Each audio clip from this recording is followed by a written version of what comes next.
La motivation te fuit comme un politicien devant un scandale? Tu rames, tu tires, tu pousses, mais rien n'y fait? On a tous connu ça, cette envie de rien faire, ce moment où on préfère rester collé au canapé plutôt que de gravir des montagnes. Mais figure-toi que les anciens, ces fameux stoïciens, ils avaient déjà tout compris. Marc Aurèle, Sénèque, Épictète, pas besoin de coach de vie ou de bouquins de développement personnel pour eux. Leur truc, un mental d'acier, une discipline de fer, un contrôle absolu de leurs émotions. Et devine quoi? On a récupéré leurs secrets, ces petites astuces mentales qui te transforment en véritable guerrier, prêt à affronter tous les défis.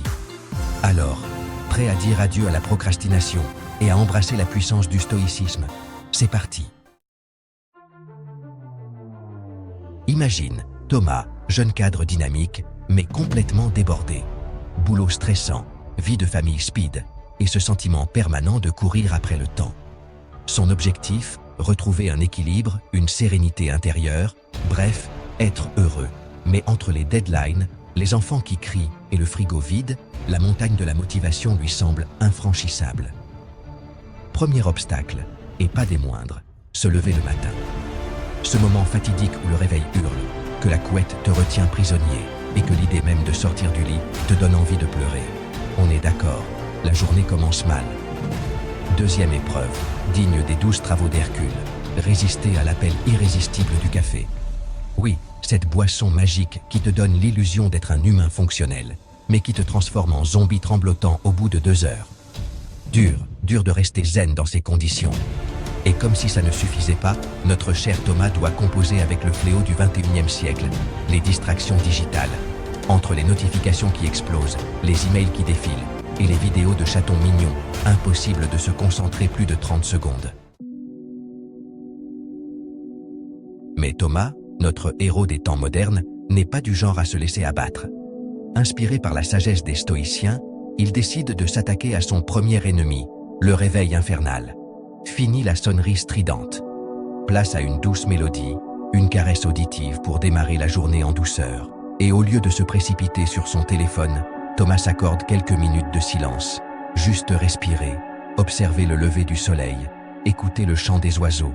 Bref, profiter de l'instant présent, ce cadeau précieux que la vie nous offre chaque matin. Ce petit rituel tout simple, presque banal, va pourtant bouleverser sa journée. En commençant par une action positive, choisie et non subie, Thomas reprend le contrôle de son temps et de son mental. Il ne subit plus sa vie, il la crée, minute après minute. Et vous savez quoi? Ça marche. Le simple fait de se concentrer sur le moment présent, sans se laisser envahir par les regrets du passé ou les angoisses du futur, permet à Thomas de diminuer son stress et d'aborder la journée avec plus de sérénité. Bon, on est d'accord, se passer de café, c'est mission impossible. Alors, on va pas se mentir, Thomas, notre apprenti stoïcien, il n'a pas résisté à l'appel du café. Mais attention, il n'a pas cédé à la facilité pour autant. Au lieu d'engloutir son café en vitesse, le regard rivé sur son téléphone, il décide d'en faire un moment à part. Un instant de plaisir solitaire, une pause méditative avant le chaos de la journée. Installé confortablement, tasse fumante à la main, Thomas ferme les yeux et se concentre sur ses sensations. L'odeur puissante du café, la chaleur réconfortante de la tasse, le goût amer qui explose sur sa langue. Chaque gorgée devient une expérience sensorielle, un moment de pleine conscience. Et c'est là que la magie opère. En transformant un geste banal en rituel mindful, Thomas prend conscience de sa consommation et de ses effets. Il réalise que le café n'est pas juste une drogue pour tenir le coup, mais un carburant pour son esprit. Reste le plus coriace des adversaires, les distractions digitales, ces sirènes numériques qui nous attirent pour mieux nous dévorer.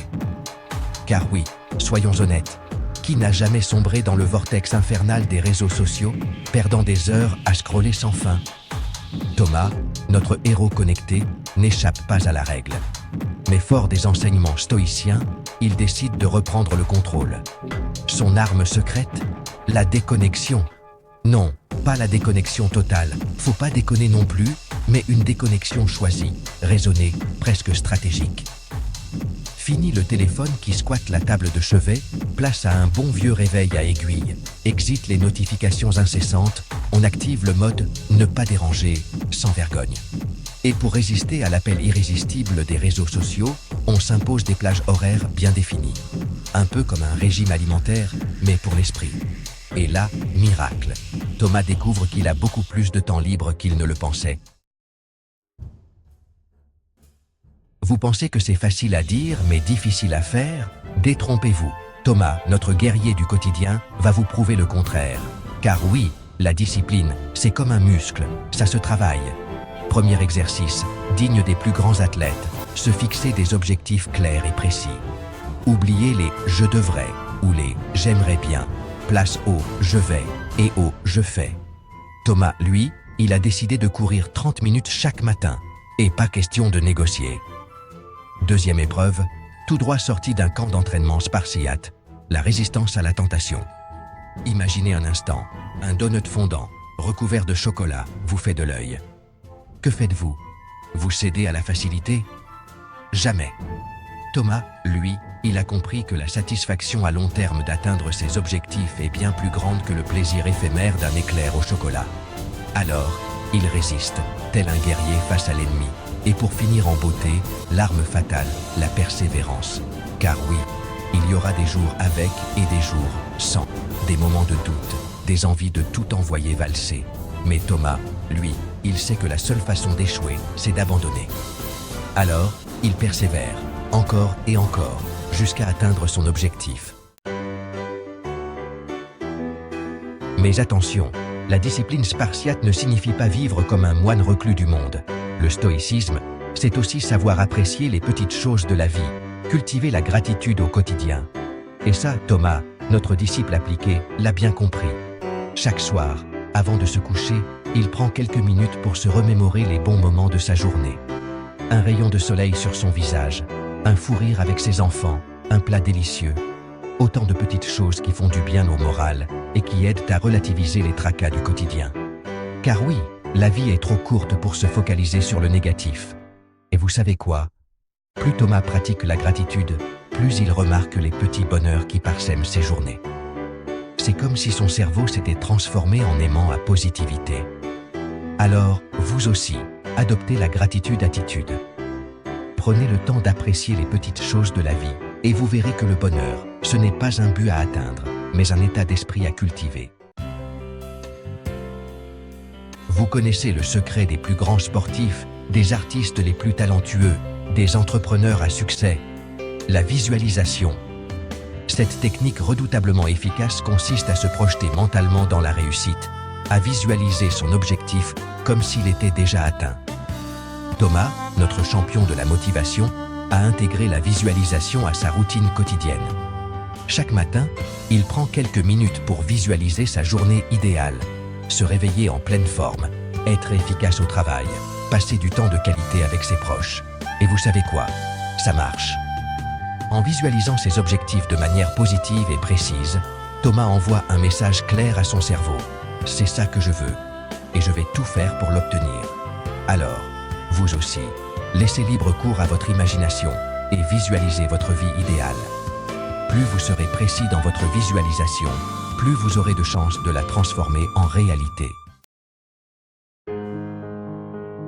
Alors attention, on entre ici dans le paradoxe ultime du stoïcisme, l'art subtil du lâcher-prise. Car oui, après avoir tout donné, après avoir mis toutes les chances de son côté, il faut savoir accepter que certaines choses nous échappent. Thomas, notre apprentissage, l'a appris à ses dépens. Lui qui voulait tout contrôler, tout planifier, il a compris que la vie nous réserve parfois des surprises, bonnes ou mauvaises. Et c'est là toute la beauté de la chose. Accepter ce que l'on ne peut pas changer, c'est se libérer d'un poids, c'est faire de la place pour l'inattendu, pour la magie de la vie. Alors, inspirez, expirez et lâchez prise. Laissez la vie vous surprendre, acceptez l'incertitude et savourez chaque instant comme un cadeau précieux. Alors, que devient Thomas, notre héros du quotidien? Eh bien, il n'a pas changé du tout au monde. Il n'est pas devenu un gourou du développement personnel, ni un moine zen perché sur sa montagne. Non, Thomas, il est juste devenu heureux. Heureux d'être vivant, heureux de profiter de chaque instant, heureux de relever les défis que la vie lui lance. Il a compris que le bonheur, ce n'est pas une destination, mais un voyage. Un voyage semé d'embûches, certes, mais aussi de moments magiques, de rencontres inoubliables et de petites joies simples. Et le plus important, c'est qu'il a compris qu'il était le seul maître à bord de son existence. Alors, si vous aussi, vous voulez devenir le héros de votre propre vie, inspirez-vous de Thomas. Appliquez les préceptes du stoïcisme, cultivez la gratitude, apprenez de vos échecs et surtout, n'oubliez jamais, le bonheur est à portée de main, il suffit de tendre la main pour le saisir. Alors, prêt à embrasser la puissance du stoïcisme et à transformer votre vie? N'oubliez pas, le bonheur est un choix, un état d'esprit à cultiver jour après jour. Si cette vidéo vous a inspiré, n'hésitez pas à la partager autour de vous, à laisser un commentaire et à vous abonner à la chaîne pour encore plus de conseils pour une vie plus sereine et épanouie. Et surtout, n'oubliez jamais, vous êtes capable de tout ce que vous entreprenez. Alors allez-y, foncez et vivez la vie dont vous avez toujours rêvé.